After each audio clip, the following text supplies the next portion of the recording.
which was immensely profitable. So he's very health conscious about the food we eat. Dick Gregory's autobiography entitled Nigger was published in 1963 prior to the assassination of President Kennedy and became the #1 best-selling book in America. Over the decades, it has sold in excess of 7 million copies. His choice for the title was explained in the foreword, where Dick Gregory wrote a note to his mother. Whenever you hear the word nigger, he said, you'll know they're advertising my book. Dick Gregory and his wife have 10 kids. That's right. He is the father of 10 kids. Look, I can go on and on and on about this man's resume. He is the epitome of the title of this show, Flow of Wisdom. He has so much wealth of knowledge and wisdom. And without further ado, Dick Gregory, the great Dick Gregory, it is an honor and it is a pleasure to have you on Flow of Wisdom Radio. Good morning to you. God bless you, my brother, and it's my pleasure, and I've said for years that money is not power, and education is not power, but knowledge, truth. And so when you look at money is not power, education is not power, but information is power. And if I give you bad information, you have bad power. And if I give you bad information for 2,000 years, you start doing educational books on that bad power which you thought was the truth. And that's why it's so important today to have shows like yours. And when my wife called me and told me that you called for the show, she said, "Isn't that the guy you said you like so much?" And so I thank you for being there. I mean, when people hear you, you make it sound like it's easy, but a lot of research goes into it, a lot of things go into it, and then you make it easy for us. Once you find somebody you can trust with information, then all at once, then it cuts your research time down. I got people I can call, or they can call me. I don't have to check it. And that means there's, I got 4 people that do nothing but read. I said, no, don't worry about that. Let's do this. One interesting thing, I had all the data typed up on cancer and soy product. Mm-hmm. And the scientist lady I gave it to, I said, I need you to type this up because I got to go to Budapest. And they know soy causes cancer. Mm. And so my stuff got to be, And see, the interesting thing, when you're around your peers, you don't have to worry about them asking what we call stupid. It's not stupid for my mother to ask it because she don't know. My mother did not know that King James was King of England. She did not know that he was such a weird, strange homosexual. Mm-hmm. He killed his mother. That's how bad he hated women. Right. And his lover was Lord Buckingham, which Buckingham Palace was named after.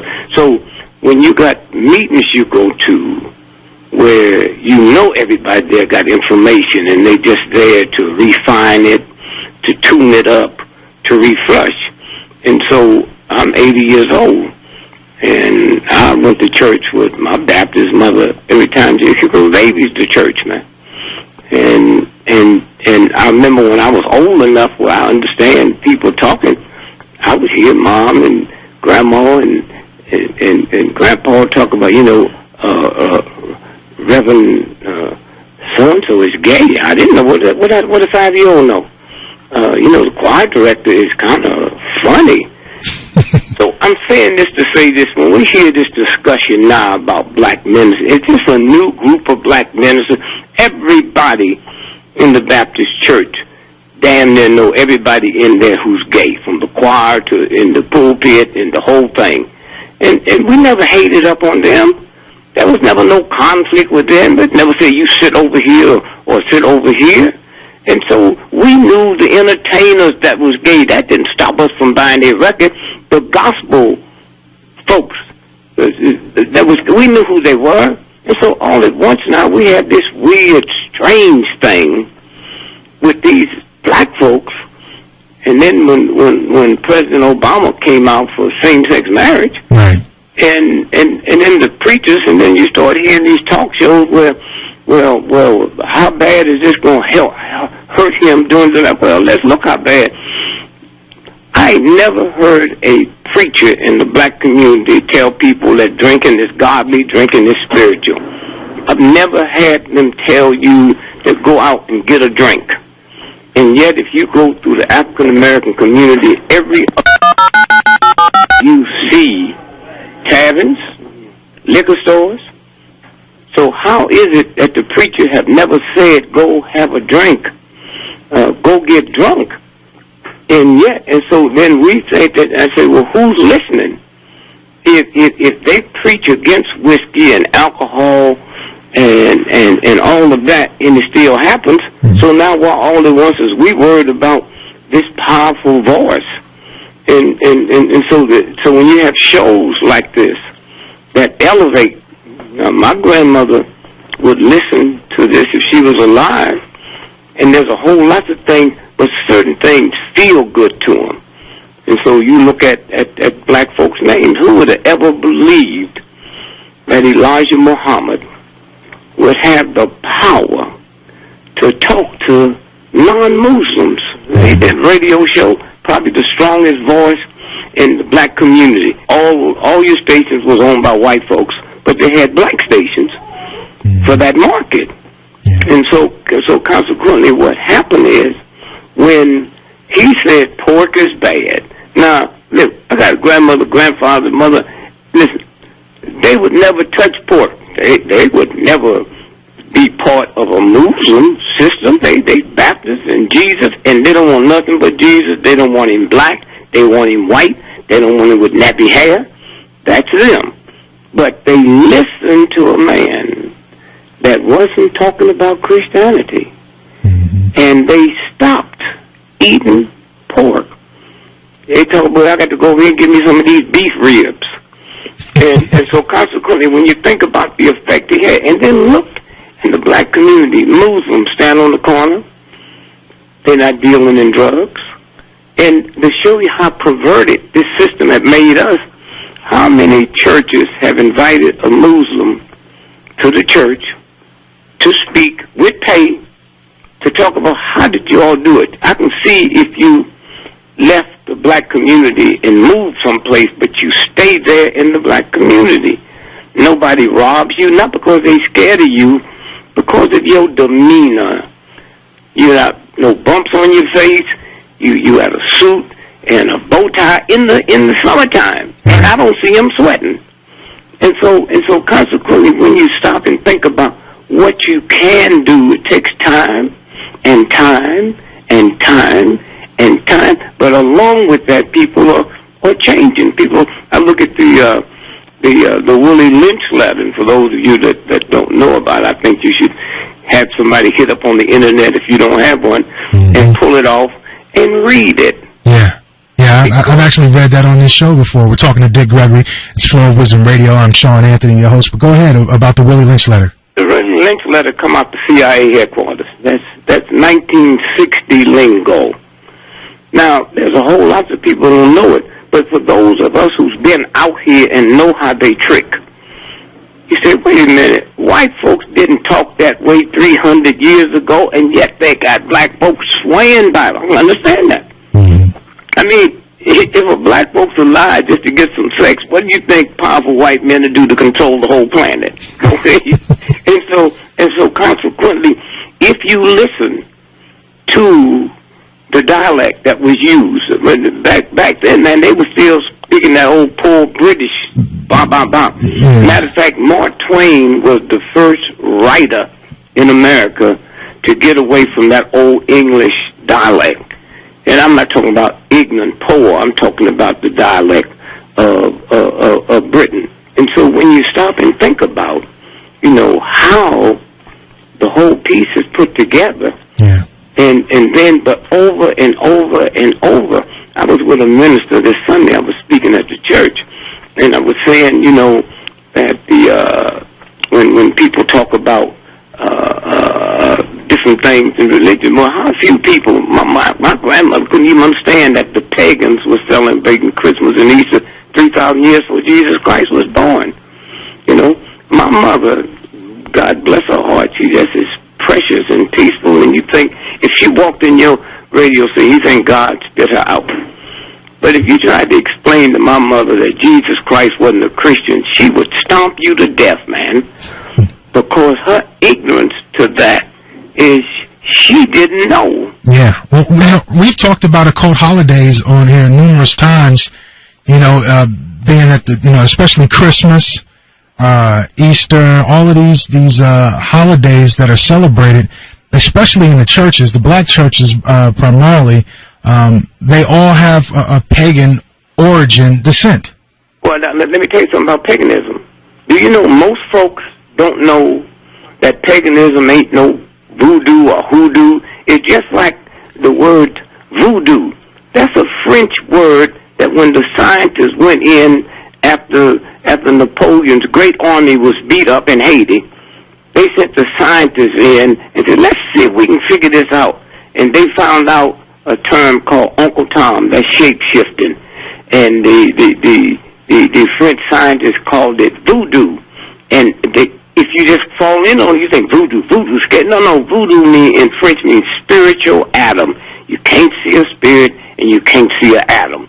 And so the question I ask people that pagans, what country were they from? Why do you think we don't know what country they came from? It's a reason. They came from Africa. And what you said is rooted on paganism. Well, if you drop the fear in that part, Christianity, as we know it in the white world, came from pagan. They just twisted it and made it white.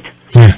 And so consequently, when you're struggling for your life and struggling to survive, you don't have time to reach back and talk about history or talk about this.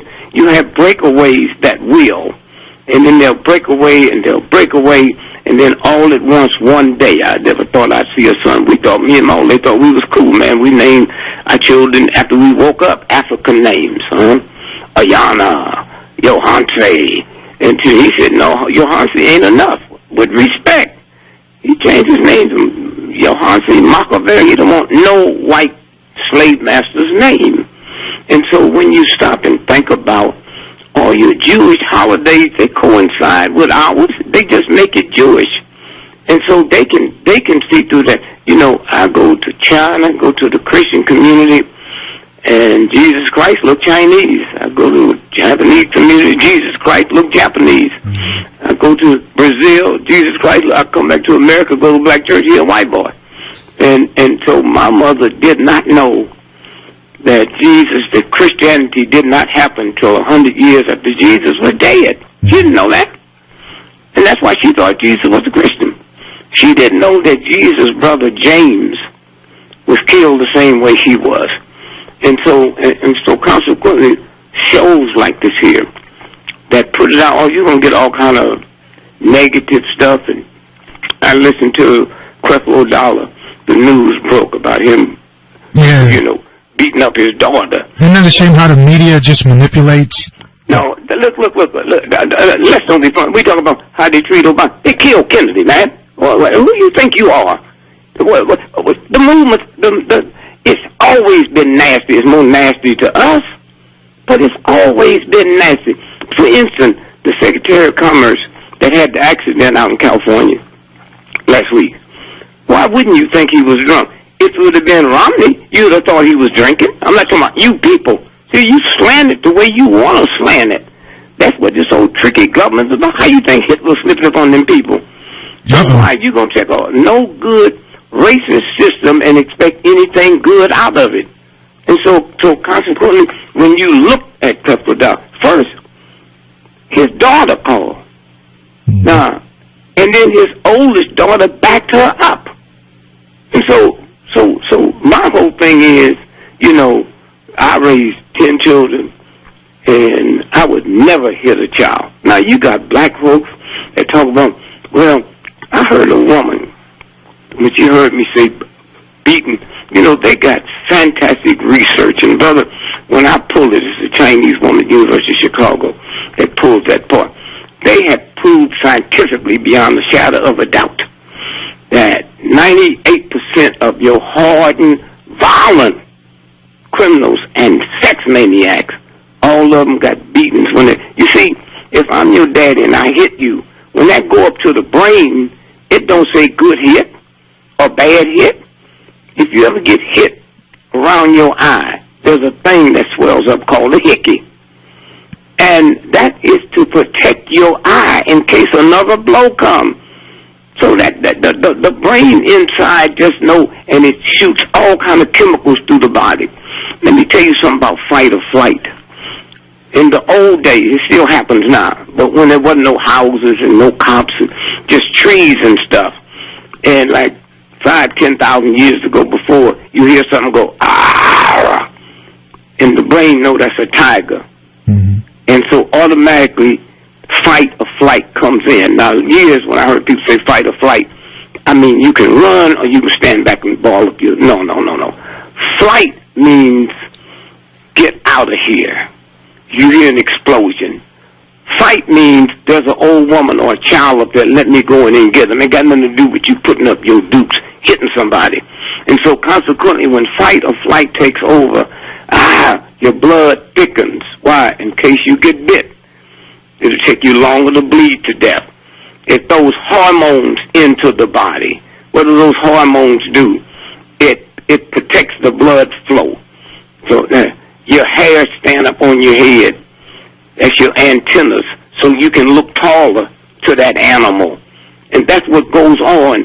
And it don't happen for this person, don't happen for this person. And so consequently, when they sit around, it's like, for instance, thousands of people and got off death row because of DNA. Well, do you think DNA was here the first day the universe put together with human beings? We just reached the level where we can go in and actually detect it. And detect it. Fingerprints been here since we've been here. We just got to the point. You know how long it was before humans didn't know there's no two people. It's 9 billion some people on this planet. There's not two of them ever been alike, ever will be alike. Yep. There's never two snowflakes that's alike. There's never two tree leaves that's alike. So when you understand this whole universal piece, and now we just coming in to the consciousness where we can look at it and deal with it, and so shows like yours raise that level. It's like I was in the kindergarten. If you tried to teach me trigonometry before you taught me arithmetic, you do me a disservice. Step by step by step. And I just say thank you for your type of show to put that information out there.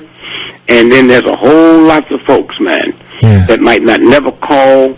They sit home and they listen. I was telling the Baptist church where I was speaking last Sunday, I said, if you want young folks to read the Bible, all you got to do is get you a rap group. I'm not talking no big rap group. And let them rap the Bible. Not only will they hear in a week, they have memorized the whole Bible. That's right. And so the rhythm had changed, and we don't seem to understand that, what used to go. So when I'm listening to people call in about Creflo and the incident, they say, well, look, ain't no government tell me what to do. Man, I started hearing them old Negro-hating white folks during the old days after slavery. These are my Negroes. You can't tell me what to do. Oh, son, the law have changed. No, the law have changed. I'll lynch them. I ain't never went to jail. No, the law have changed. They don't, and black folks don't seem to understand. This is a new day today. When I was a little boy, the white man to jump on 2 cops, raped 2 sisters, and all the black men, you lucky he didn't kill you. Oh, do you know there's 5 cities in America that in a 4-year period they paid out $2.5 billion for police brutality cases? Yeah. Do you know it was a time that we all going to Washington, to New York for Al Sharpton's rally against police brutality? And do you know the cop just got indicted? It was a time you didn't have to worry about that. When Medgar Evers was killed, I was with him a week before, and I could feel, I just thought we was going to die that night. Mr. Gregory, let me just interject. By the way, if you're just tuning in, we're talking to the great Dick Gregory. This is Flow of Wisdom Radio. I am Sean Anthony, your host. I read your book, Nigger. Yes. And let me just say, quite a compelling story you have. And just as you were about to say, you was with Medgar Evers right before they killed him. Yep. That part of your book was so intense as I was reading it. Yes. It was very compelling. But I want to go back to Martin Luther King. Before we do that, let me just finish this real quick because Sure. it's important. Della Beckwith killed him. Now, he had to get a lawyer. Out of all the property the United States government could build a post office on, JFK administration bought Della Beckwith's property. And that's where he was able to get the money to pay the lawyer and was found not guilty. Now, a couple of years ago, they retried that case. And he's in jail now. And so, or he's either died in jail, but he's in jail. And what I'm saying is that things have changed. What used to, you don't work now. When I was a little boy, a school teacher, if you was a woman, you couldn't be married because you get pregnant and be time out of school. If you was a woman worth $10 million, not a black woman, just a woman in America, $10 million, you couldn't go buy a car or get it financed.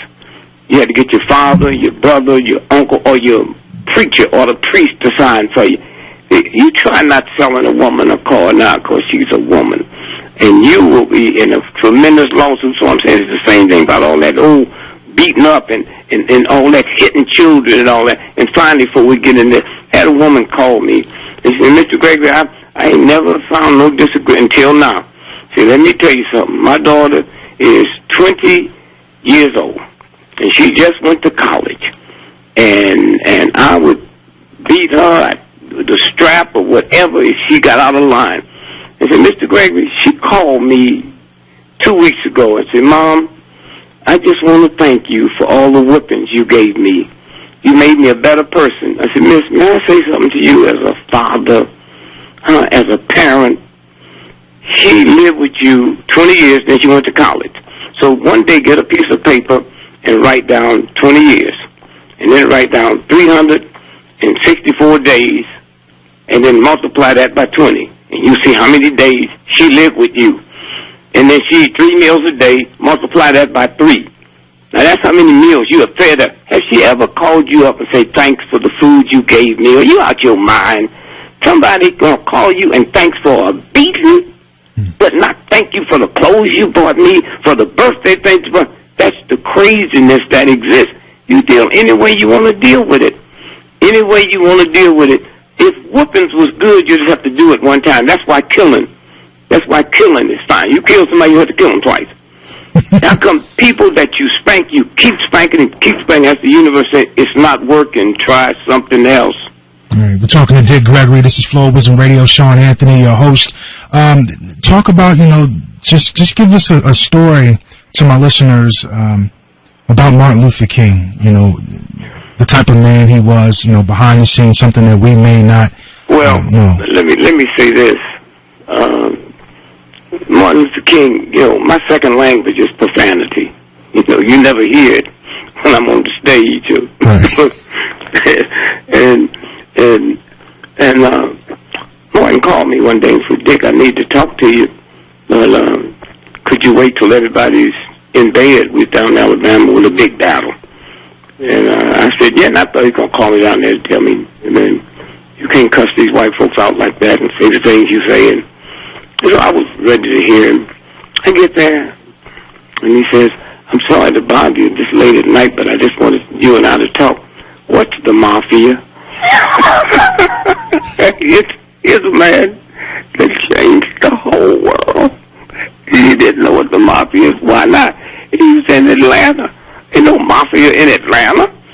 I said, Doc, the one group of people you gonna shake up more than these rednecks is the mafia, because they got a grip on this country, and they decide who's gonna do this and who's gonna do that, especially when they control these unions. Now, King was a meat eater. He'd eat the booty out of a cow. Okay, now let me tell you why I'm telling you this story. Okay. I'm at the Worldwide Vegetarian Conference, and there's about 20,000 people there. I'm the featured speaker, right? And I said, how many of y'all in this room aware that Hitler was a vegetarian? from hand, you heard people moaning. Oh, now they listen to me because they know I'm not going to lie to them. Mm-hmm. How many of y'all know that Hitler never cussed? How many of y'all know that Hitler never drank? How many of y'all know that Hitler was bed every night 90 minutes after the sun go down? That's universal law. I said, now let me tell you something. I'm around vegetarians. Matter of fact, more people understood vegetarian after I wrote the book. And I became a vegetarian, and I never heard of it before. I just saw a Mississippi sheriff kick my wife when she was 9 months pregnant. And I wanted to make believe the reason I didn't do nothing was because I'm nonviolent. And then I decided, okay, then that means animals shouldn't be killed for my dinner. I was just teasing myself to get off the spot for watching that man kick my wife. And the right thing, because if I'd have hit him back, who knows how many other folks would have died down there. Right. And so consequently, when I became a vegetarian, I thought that you needed protein. And I thought you just get protein. So I started eating knox gelatin. I didn't realize knox gelatin come from horse's hoofs. Pork, right. Pig, I didn't know that, man. Yeah. You know? And so consequently, I stopped. Now, as long as I was a meat eater, I didn't weigh nothing but 130 pounds. When I became a vegetarian, man, I went up to 360 pounds because I kept eating. I eat 6, 7, 8 times a day because I kept worrying about where I'm going to get the protein. And then a brother asked me, well, yeah, how come you don't eat no meat, Negro? I just said, what'd you do for protein? And then with love, I said, you know, it's a lot of protein in a steak. Yeah, how come you don't eat steak? And I said, because cows don't eat steak. And the bell rang in his head. I said, wow. I said, yeah, the meat you eat don't eat meat. You don't have to eat hair to grow hair. You don't have to eat kneecaps to grow kneecaps. There's certain things that's manufactured in your body if the order is right. Now, I say that to say, so I was telling some vegetarian friends of mine about King, and I said, I have never met a person is loving, is kind, is peaceful.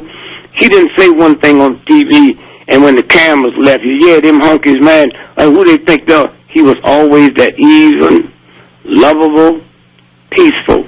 So I said to them, so if you understood King and the people that understood him and know how much he liked chicken and know how much he liked pig and that, then you realize you got to do more than just change your diet, okay?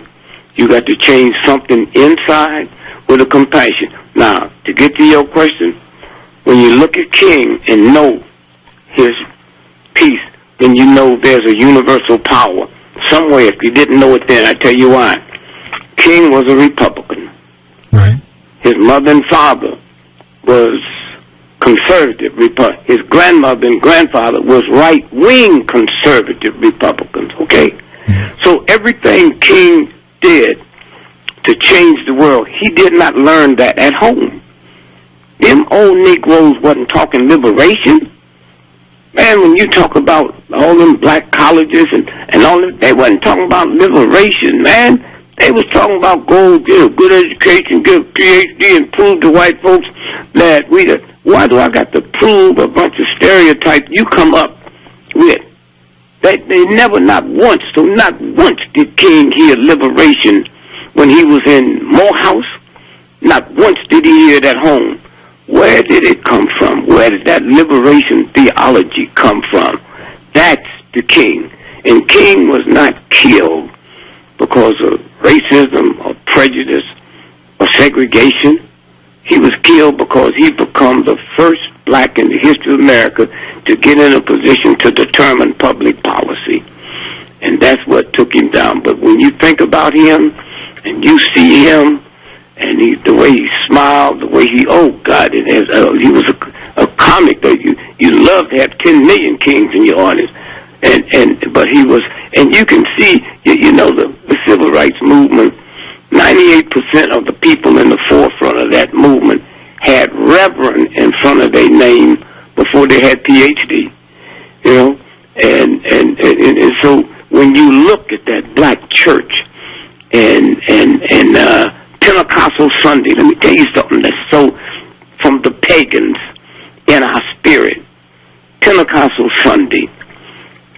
the slave owners.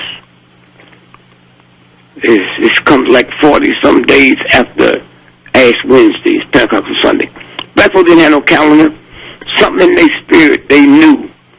And them white folks look at their demeanor and knew they could not keep them on that plantation. And they would stray 200 or 300 miles away and singing to celebrate Pentecostal Sunday. And in New York City, where they would gather, in New York State, in Albany, and right now where they gathered is the Albany State Capitol. In New York City, where they gathered is the home where the mayor stays. So there's something so spiritual about those areas that we knew it in our heart. Nobody had to teach me when it's hot outside or when it's cold outside. And so that, and King, the people, I laugh at people now. I say, well, what about these black folks attacking President Obama? Well, they're attacking King, man. Negroes was attacking King and Malcolm and Elijah Muhammad. Malcolm attacked King. Who do you think you are that you're in society, and because you got a Negro in the White House, that somebody else can, I got a right to be crazy. I might be but that's not racism. When you look at these white folks that treat this one different from the rest of them, then you got a serious problem.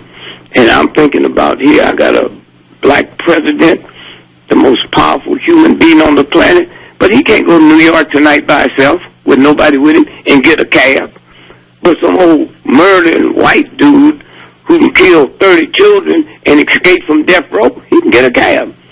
When you think about here, we got a black man in the White House, but haven't got one in the Senate.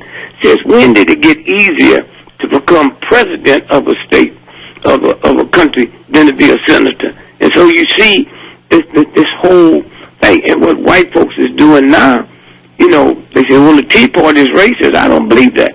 If they're racist now, they was racist before there was the Tea Party. And if you look at all of the news now that's coming out, you got that minister down in Florida that hanged the president. Well, when the Secret Service, they said they was going to invert. Well, that should have been loud, because here's a man with power. When he speaks, people talk.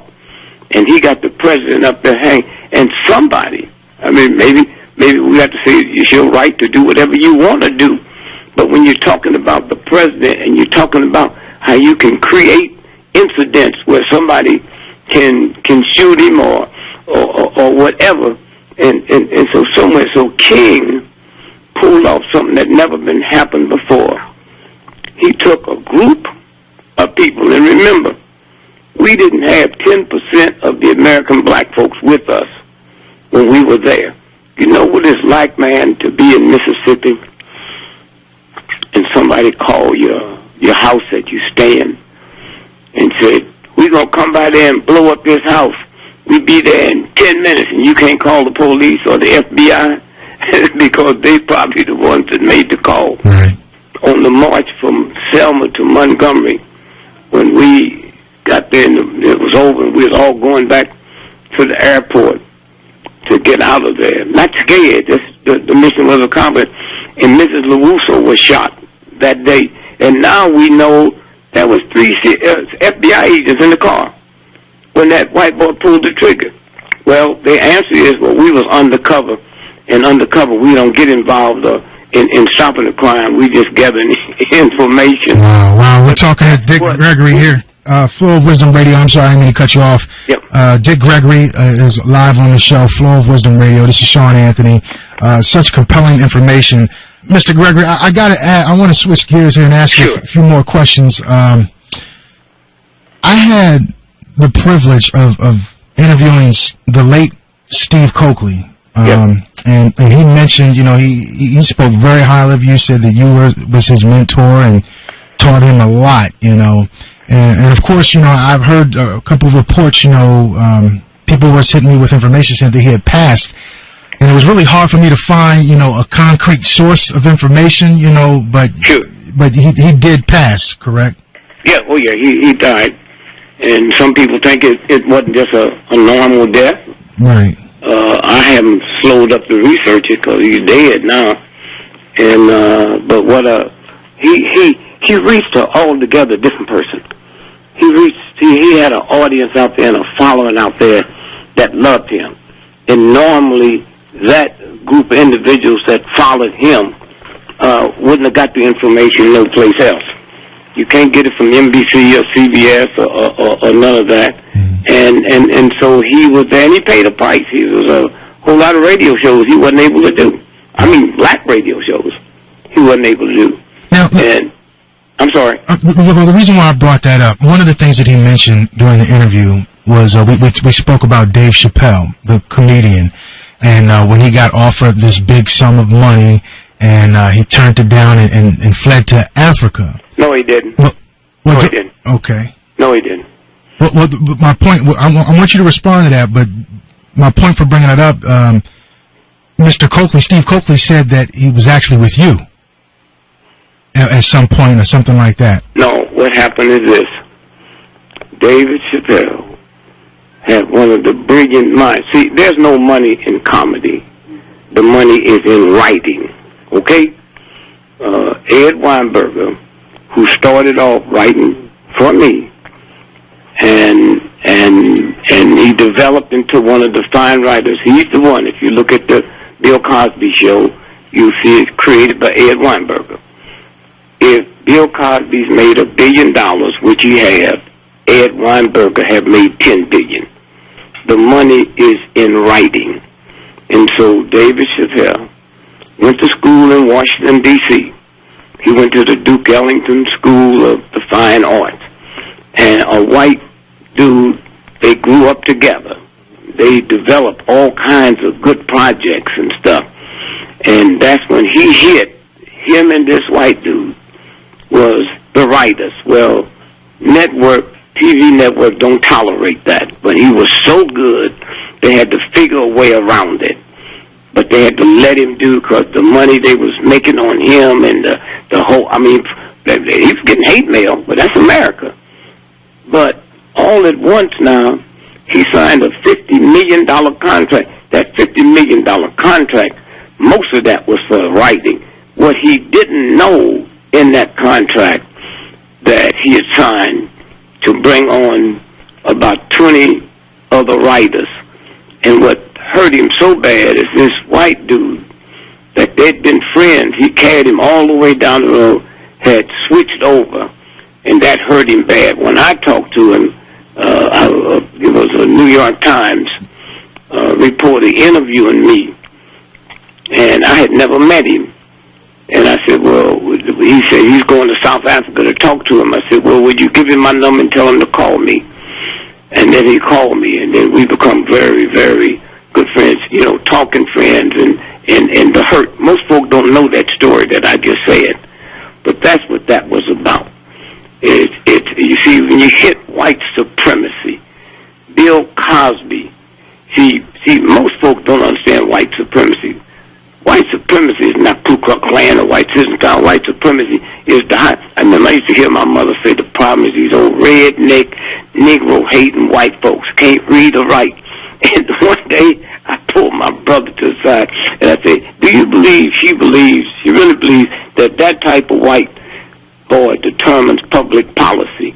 Now, I didn't know it at that time like I know now. My problem is the president of General Motors and AT&T and Boeing Aircraft and Harvard and Yale. That's the problem. Those are the ones that determine public policy. And so consequently, when you stop and think about that, Bill Cosby didn't understand white supremacy, because Bill Cosby said, I want to buy NBC, and NBC was for sale. And he had the credentials and the money and the credit worthiness to get it. Right. And that's all at once. He said, what? And then all at once his son come up. Now let's look at his son's death. His son was driving on the highway in California, okay? He has a flat tire, okay? He comes off and he said he get robbed. Man, in the old stagecoach days, you could stand out there, Wells Fargo, with the horses and rob them. Who in their right mind going to be on the highway to rob somebody in a car. So only once that car got a flat tire, and it came off the highway. And he called this white woman that showed up to help him change the flat. She had on a mink coat, a mini skirt, and high heel shoes. So that's all. Now, what Bill Cosby knows that few people know is that was one of the upscales Mercedes, and if you had a flat, you just pushed the button and it changed its own tire. Okay. Now they told us that it wasn't robbery. Hello, he had $6,000 cash. They said he had his credit cards and his cell phone. 9 months later, they arrest a Russian immigrant and said he did it. And then when we check it out, we find out that Russian immigrant was in Mexico City that night. I'm just telling you how it works and how they do things and how I dare you. You better behave yourself. For instance, you read where the city council, a bunch of them had to step down, a couple of them for some criminal activity. Well, in today's Washington Post, they called Councilman Brown arrogant. Well, wait a minute, man. Madoff stole $50 billion. They ain't never called him arrogant. They just wiped out, they say $2 billion. They wiped out about $12 billion with J.P. Morgan Chase. And ain't nobody been arrested. Nobody been investigated. And if you read all you find, they said a mistake. They don't call it theft. They don't know where it is. How do you take that money? And so that's the way the white supremacy. That's why in America, a Negro can never be a racist. And why? Because I can dislike you because you're Irish Catholic. I can dislike you because you're Polish. I can dislike you because you're Jewish. That's prejudice. Prejudice is prejudging. Racism is the ability to control somebody else's fate and destiny. And I don't care how bad one might hate white folks, we do not have the power to see to it their children go to a bad school. We do not have the power to see to it that they get brutalized by the police. We don't have the power to see to it they can live in bad neighborhoods, run-down neighborhoods, and nothing they can do about it. And so when you look at racism, the ability to control somebody else's fate and destiny, and then you start seeing a whole different thing. But there's some very interesting stuff that's coming out lately about, the American have their income have dropped 40%. Now think about this. This didn't happen under the president. This has been going on for the last 10 years. 40%. That's what you're looking at. And that's where Roosevelt was brilliant during that first Great Depression when he said there's nothing to fear but fear itself. If you go back and hear about Hitler and them Nazis, that he didn't just come to power, he lost election after election, and the economy got bad. And I used to always hear how to get a loaf of bread in Germany. You had to take the money to the store in a wheelbarrow. That's how little the money was worth. And then when you had that white mentality, there's a lot of things you just can't figure out. We're supposed to be. So then you can blame it on. So they blamed it on the Jews. They blamed it on the Jews. This is my problem. And they get away. They didn't blame it on bad management. They didn't blame it on the politicians. Right. So we're going through the same thing now. Yeah, it seems like it's the United States is a mirror of, I guess, Germany in the 1930s. Yeah, but there's one difference. The only reason we can't produce a Hitler, we can't produce an honest demagogue. They did. We're talking to Dick Gregory. This is Flow of Wisdom Radio. I'm your host, Sean Anthony. Let's switch gears again. Dick Gregory, let's talk about chemtrails. I've discussed this on my show numerous times. I've seen some interviews that you've done where you've mentioned it. The artist Prince even said in an interview with Tavis Smiley that he got privy to this information on chemtrails because of you. Yes. Well, first, why would my grandmother and grandfather or my mother, why would they hear anything about chemtrails when they don't even hear them talk about on NBC or CBS? You don't hear the government talking about it. So you just look up in the skies and you see all them clouds up there. But before I get in that, let me just read this to you. And those of you who want to do the research, Roger Masters. He's of Dartmouth College in Hanover, New Hampshire. And here's what he says, and this never ran American paper. Crime linked to pollution. Oh, polluted water can cause brain damage that turns ordinary people into violent criminals. Researcher Roger Matt. Well, wait a minute now. If this water is so bad, and they keep talking about how the poor folks is failing in this country, I don't have no idea. I might could trace this back to water, to polluted water. So consequently, here's scientific data. Polluted water can cause brain damage that turns ordinary people into violent criminals.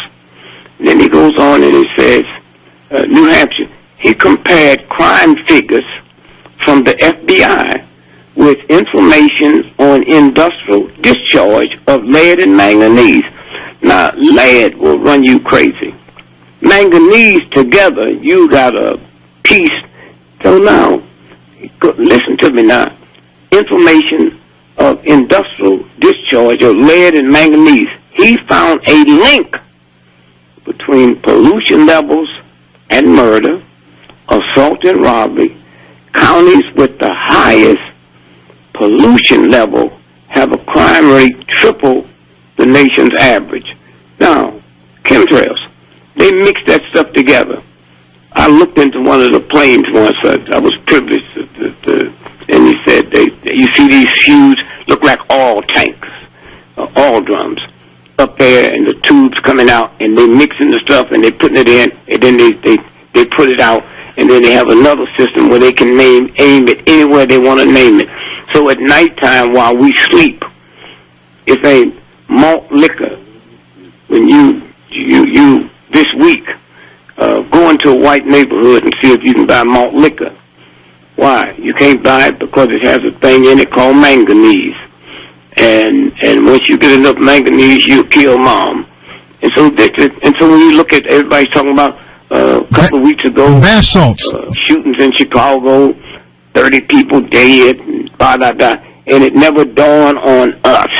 But it's the same thing. The Jews did the same thing. Do you realize when the Jews was in them camps, man, there was Germans that would sneak and tell them what they was planning on doing, and they just couldn't believe it, and they would turn the Germans in. The Germans would be killed. And so we look at the same mentality here. We really believe that this crime rate we looking at is black. We really believe that all of this violence we see is black folks.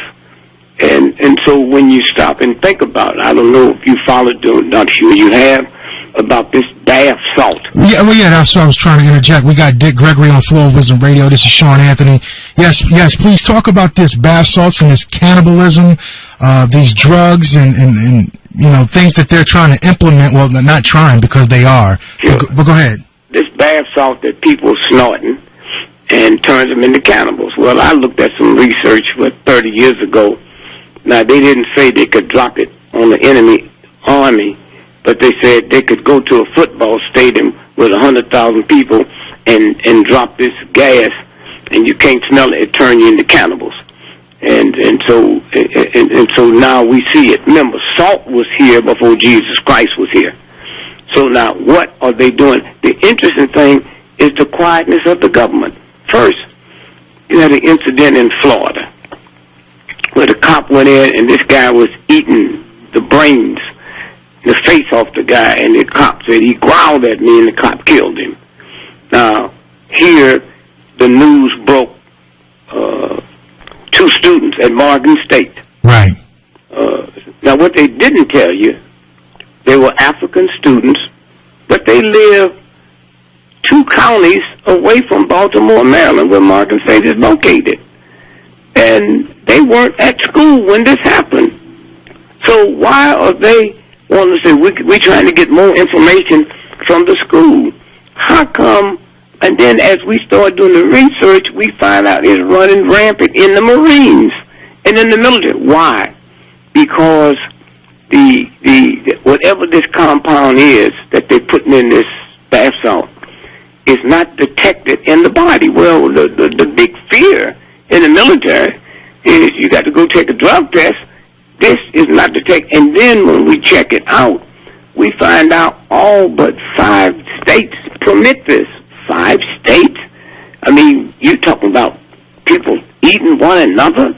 And so how do you know that Al-Qaeda's not doing it? How do you know that Castro's not doing it? Now, I don't believe that. I'm saying, how come this government haven't checked it and stop? Man, if you get some spinach with salmonella, they stop everything. Say, there's salmonella, there's a group of spinach, we're trying to get to the bottom of it.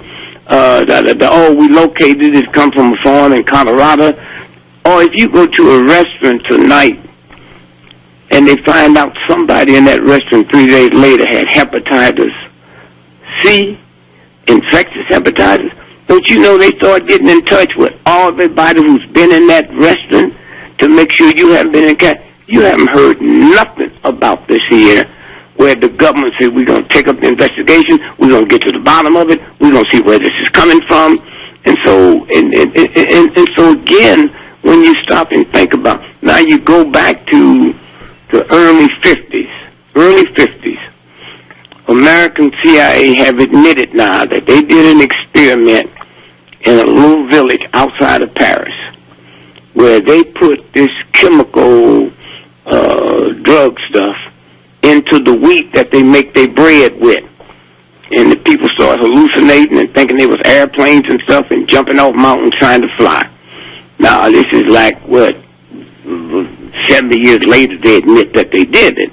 But I'm saying, if they had that technology back in the 50s and was doing it to white folks... What makes you think they won't do it now? Yeah, it's not the same thing. It's perfected now. We're talking to the great Dick Gregory, and we ran out of time. But listen, there will be a part 2. Next week, we're going to do a part 2 interview with Mr. Dick Gregory. So I know everybody's probably on the edge of their seat just listening and tuned in attentively.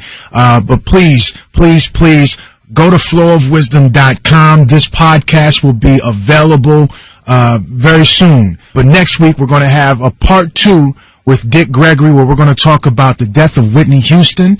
We're going to talk about Michael Jackson and so much more. I really appreciate you all supporting Flow of Wisdom Radio and the whole movement. Dick Gregory, thank you so much, sir. Part 2 next week. And remember to live life